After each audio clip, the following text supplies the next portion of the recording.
لا حاولنا نضرب البوشة من 10 متر، راح نقدر نسويها لو لا. اليوم راح اشوفكم الفلوج الخاص بتجربة الأسلحة الحقيقية والرماية بداخل الرنج.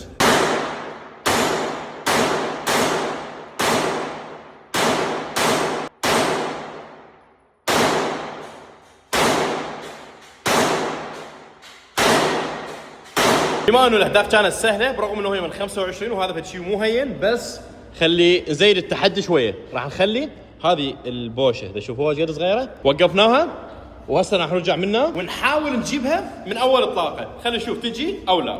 بما انه الاهداف كانت سهله بالنسبه لي، فايش راح نسوي هسه؟ من 10 متر راح نحاول نضرب البوشه. تخيلوا لو تجي لو لا. خليكم وياي.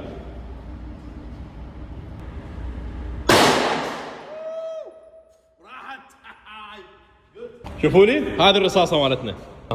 هي ما فلقتها اصلا. خلي ناخذ الهدف مالتنا اكثر من 10 متر. خلينا ناخذ ال 15. اوكي؟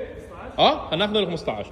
ولو اكو شيء اصغر من هذه كان همين جبتها، بس للاسف ماكو جيجاره. هسه نفس البوشه ونفس الحجم مالتها بس المسافه مختلفه، من مسافه 15 متر. خلينا نشوف اذا نقدر نجيبها او لا.